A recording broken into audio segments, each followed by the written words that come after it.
Aujourd'hui, je voulais vous parler de quelque chose qui est très à la mode, c'est les régimes. Les régimes fleurissent de partout et on voit toutes les personnalités du fitness qui proposent de faire des régimes pour perdre du poids ou prendre du muscle. Et moi, je me suis toujours opposé à l'idée du mot régime et je vais vous expliquer pourquoi dans cette vidéo il ne faut pas utiliser le mot régime, pourquoi ce mot régime ne vous fera pas atteindre vos objectifs et comment faire du coup pour les atteindre. Forcément, je vais me faire taper dessus par beaucoup de personnes parce que le mot régime, c'est un mot très vendeur, c'est un mot qui fait bouger les personnes, mais vous verrez que du coup, ce n'est pas le processus idéal pour, on va prendre dans le cadre de cette vidéo l'exemple de la perte de poids.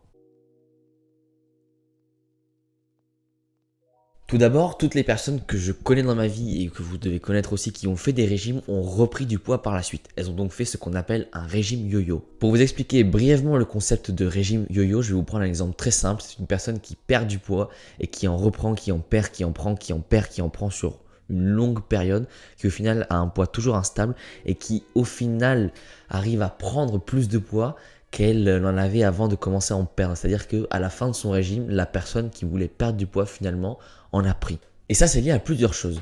Premièrement, le mot régime fait référence, on va dire, à une restriction calorique, par exemple, sur une courte durée. Exemple, dans 3 mois, vous avez le mariage de votre grand frère, vous voulez perdre un peu de poids pour ce mariage, vous arrivez à le perdre une fois le mariage arrivé, mais une fois que le mariage est terminé, vous n'avez donc plus d'objectif finalement pour continuer la perte de poids ou maintenir ce poids. Et donc finalement, il n'y a plus de motivation et vous revenez à reprendre tout le poids que vous avez perdu, tout simplement parce que du coup, vous n'avez plus d'objectif et que la deadline que vous vous étiez fixée est déjà passée. C'est le premier écueil que je pourrais faire au régime, c'est que beaucoup de personnes, par exemple, se mettent au régime avec le fameux summer body. Je déteste absolument toutes les personnes qui prennent le summer body, mais on en reparle dans une autre vidéo, parce que sinon ça va être trop long. Donc toutes les personnes qui prennent les régimes court terme n'ont pas une vision de long terme. Elles ont une vision saisonnière et non annuelle. Parce qu'il n'y a rien de pire pour votre corps que de dire ok, là je perds du gras pendant 3 mois, puis je reprends, puis je me laisse aller. Enfin c'est nul. D'un point de vue de l'évolution, ça ne fait pas sens. Ça ne fait pas sens aussi avoir des périodes comme ça. Et même d'un point de vue psychologique, c'est nul. Si vous voulez avoir les abdos par exemple pour l'été, parce que c'est un peu le cliché, pourquoi pas les avoir toute l'année, quitte à l'hiver les avoir un peu moins peut-être, mais il y en a qui font vraiment des régimes yo-yo, c'est-à-dire que l'été ils vont être très secs et l'hiver ils vont être très gras. Un autre problème aussi que je pourrais donner au régime, c'est que c'est un changement drastique et généralement les personnes ne savent pas ce qu'elles font. Généralement, vous verrez que dans beaucoup de régimes, on prône les salades. Alors c'est super, vous allez avoir plein de légumes, plein de vitamines, plein de minéraux, mais dans les régimes, les lipides c'est complètement oublié et les protéines aussi. Sans lipides, c'est très simple, votre fonctionnement hormonal ne peut pas avoir lieu. Vous n'allez pas avoir les hormones qui fonctionnent de la bonne façon. Et sans les protéines, vos muscles vont fondre. C'est pour ça aussi que beaucoup de personnes perdent du poids avec des régimes absurdes. C'est parce que les muscles s'atrophient et perdent en volume. Donc en fait, une personne qui a mangé que des salades va perdre du muscle et va donc reprendre tout son poids une fois qu'elle reprendra une alimentation normale et va limite en prendre plus parce que du coup, par effet de récompense, elle va vouloir compenser par autre chose. Donc supprimer les protéines lors de régime, c'est ce qu'on voit partout. Les lipides aussi, parce que les lipides c'est les graisses, donc forcément c'est calorique. Et c'est nul cet argument, c'est nul parce qu'en fait, ça signifie ne pas connaître l'alimentation. Et c'est pas grave de ne pas savoir. Mais ce qui est grave, c'est de se lancer dans un régime, d'être incapable d'expliquer ce que nous sommes en train de faire, de prôner ce que l'on est en train de faire, et en fait de se dire que ça va le faire, avancer les yeux fermés et être sûr de soi et être sûr de ce que l'on a entendu et être sûr de ce qu'on a lu sur un article un jour. Et du coup, la solution est simple, c'est la solution que je conseille à toutes les personnes que j'accompagne dans le cas d'une perte de poids ou une prise de muscle. Ce n'est pas un changement alimentaire qui doit avoir lieu, c'est un changement de votre hygiène de vie et pourquoi pas une rééducation alimentaire. Par rééducation alimentaire, j'entends savoir ce qui est bon pour votre corps, ce qui peut être moins bon en trop grande dose, ce qui est important de manger si vous voulez être musclé et ce qui est très important de ne pas supprimer pour votre santé comme les minéraux, les vitamines, les lipides et j'en passe. Bon alors concrètement, comment faire ? Je viens de vous dire qu'il faudrait revoir son hygiène de vie. Mais pourquoi ? L'hygiène de vie est capitale pour avoir une alimentation saine et équilibrée. Pour la simple et bonne raison que plus votre hygiène de vie va être détériorée et mauvaise, plus vous allez avoir tendance à vous réconforter dans l'alimentation. Je prends l'exemple d'une personne qui se couche tous les jours à 4 heures du matin, qui s'endort devant son téléphone, qui passe des heures et des heures à scroller son téléphone. Cette personne est trop stimulée par les écrans, ce qui va perturber pas mal de choses dans son corps, notamment les hormones de la satiété et de la faim, et oui c'est possible, et donc va avoir une alimentation plus mauvaise que notre personne pour la simple et bonne raison qu'elle va plus trouver de réconfort dans l'alimentation, comme je vous ai dit, notamment dans le sucre et dans le gras. Donc avant même de revoir le régime alimentaire entre grands guillemets, il faudrait revoir toute l'hygiène de vie. C'est plus important, je pense, au début, de mieux calibrer votre sommeil et ensuite de s'attaquer à votre diète que vous fixer un plan alimentaire de A à Z en ayant un sommeil catastrophique et une hygiène de vie déplorable. D'ailleurs, vous perdrez du poids juste en ayant un mode de vie plus sain. Par exemple, en mangeant à des heures fixes, en ayant un sommeil régulier, assez profond, assez long, on va dire, et fixe aussi à des heures fixes, en ayant une activité sportive régulière, et ensuite vous pourrez vous occuper du reste. Mais si vous omettez ça et que vous vous focalisez uniquement sur vos aliments, c'est peine perdue. Ensuite, mon deuxième conseil, ce serait soit de vous former, soit de vous faire accompagner. Pour la simple et bonne raison que faire un régime, ça va occasionner beaucoup de stress à votre corps. C'est pas facile faire un régime, perdre du poids, j'entends, hein, on s'est compris. Donc si vous ne connaissez pas exactement ce qu'il vous faut pour votre corps, vous allez vous louper, donc comme on l'a vu précédemment, perdre des muscles, ce qui n'est pas super.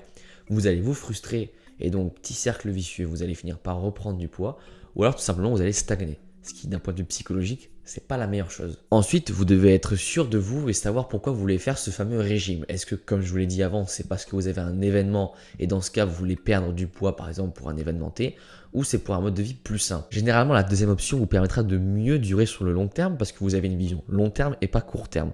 Les seules personnes à qui je conseillerais de faire un régime au sens propre du terme, c'est par exemple si vous avez une compétition de bodybuilding et dans 3 mois, vous devez monter sur scène et vous devez être impeccable. Dans ce cas, faire un régime fait sens parce que vous devez être très sec pour une date donnée. Et après, vous pouvez reprendre un mode de vie normal. Donc là, ça fait sens.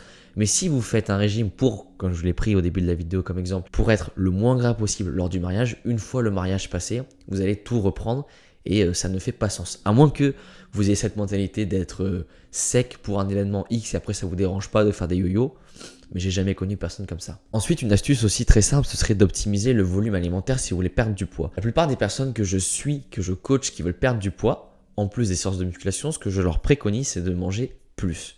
Et là, vous allez me dire, mais qu'est-ce qu'il raconte Flavio? C'est très simple. Généralement, une personne qui veut perdre du gras a une alimentation trop sucrée ou trop grasse. En réduisant ces produits et en augmentant les autres produits avec des lipides, des glucides, des protéines, des fibres, des vitamines, des minéraux et j'en passe, vous allez perdre du poids même en mangeant plus. Forcément, si vous prenez un beignet, voilà, ça va faire à peu près cette taille, j'ignore, ça va pas être très grand. Mais si dans votre assiette, vous devez vous faire 100 g de courgettes, 100 g de carottes, 100 g d'aubergines, 100 g de champignons et puis une tranche de poulet et un avocat, vous allez voir la taille du plat, c'est énorme. Vous ne risquez plus d'avoir faim après ça. Mais c'est pas pour autant que c'est calorique. Et c'est quelque chose qui est complètement omis lors des fameux régimes. Les personnes ne se soucient pas du tout de leur volume alimentaire, alors que c'est la meilleure façon de perdre du poids parce que du coup vous allez manger moins de calories, mais vous allez être plus rassasié, grâce notamment aux fibres. Donc ça, c'est pour ça que ça rejoint mon argument numéro 2 qui est faites-vous accompagner ou soyez expérimenté. Sinon, vous allez vous rater. Ensuite, en cinquième point, on pourrait aborder un point un peu plus technique, ce serait de trouver des astuces. Par exemple, si vous voulez vraiment perdre du poids, avant même de vous lancer dans des régimes et de taper sur Google je sais pas quoi et de vous fier au premier régime que vous voyez, il y a pas mal d'astuces. J'ai conscience qu'on rentre dans ce qui est un peu plus technique, mais par exemple, la taille des plats, la couleur des plats, l'endroit où vous mangez, tout ça peut jouer sur votre faim et votre satiété. Exemple tout bête, vous voulez prendre du muscle, et bien forcément, vous allez devoir manger plus. Donc, vous avez intérêt à vous acheter des assiettes plus grandes pour avoir envie de plus les remplir. Parce que si vous les remplissez qu'à moitié, ça va vous déranger. Donc, vous allez finir par manger plus naturellement. Et bien, si vous voulez perdre du poids, c'est exactement l'inverse. Vous devez avoir des assiettes plus petites pour éviter, par exemple, de vous resservir 4 fois des lasagnes, par exemple. Le problème, c'est que beaucoup de personnes se lancent dans ces astuces avec une faiblesse mentale, ce qui fait qu'elles vont sombrer dans des TCA, par exemple, les troubles du comportement alimentaire, parce que du coup, elles vont avoir l'alimentation comme ennemie. C'est pour ça, encore une fois, que lorsque vous faites de telles méthodes, si vous n'êtes pas expérimenté et que vous ne faites pas accompagner, faites très attention à ce que vous faites, parce que du coup, vous pouvez passer du spectre opposé et en fait détester l'alimentation, ce qui n'est pas le but. Je trouve que c'est pour ça que peu importe votre objectif, il faut être fort mentalement, parce qu'il faut avoir conscience de ce qu'on fait, il ne faut pas tomber dans, on va dire, le côté obscur. Et la question que l'on se pose est donc, comment ne pas reprendre du poids? Et bien au final, on l'a vu tout au long de la vidéo. Si vous avez un objectif saisonnier, c'est pas pour vous. Vous allez forcément en reprendre, ou en reperdre, si vous voulez prendre du muscle, on s'est compris, bien sûr. Donc déjà, ce serait d'avoir un objectif annuel, premièrement. Deuxièmement, c'est d'avoir une diète tenable sur le long terme. Moi j'ai une diète, j'appelle pas ça un régime, une diète, c'est-à-dire j'ai des aliments que je mange tous les jours ou toutes les semaines parce que c'est bon pour mon corps, pour ma santé et pour la croissance musculaire. C'est ce que j'appelle une diète intelligente. C'est une diète que j'aime parce que j'aime manger ce que je mange, je suis heureux de manger ce que je mange. C'est bon pour mon corps, pour ma santé et pour mes muscles, donc je continue. C'est la seule façon de continuer sur le long terme. Les fameuses salades avec 3 pois chiches et 2 morceaux de quinoa que vous devez manger pour perdre du poids, c'est pas viable sur le long terme. Enfin, c'est d'une évidence. C'est presque tellement évident que j'ose même pas le laisser au montage. Si vous avez une vision long terme, finalement la motivation sera conservée. Si votre objectif c'est d'être le plus musclé possible et que vous avez conscience que cela prendra 10 ans, c'est pas au bout de 3 mois que vous allez arrêter parce qu'il n'y a pas de résultat. En revanche, si vous avez envie d'être musclé pour l'été, avoir le, le fameux summer body, n'essayez même pas, c'est pas pour vous, sincèrement. Si vous avez un objectif de perte de poids ou de prise de muscle, je vous laisse dérouler la description pour voir comment faire pour demander un coaching personnalisé avec moi. Je vous remercie d'avoir regardé la vidéo et je vous dis à la prochaine pour transformer votre connaissance en puissance. Allez, salut!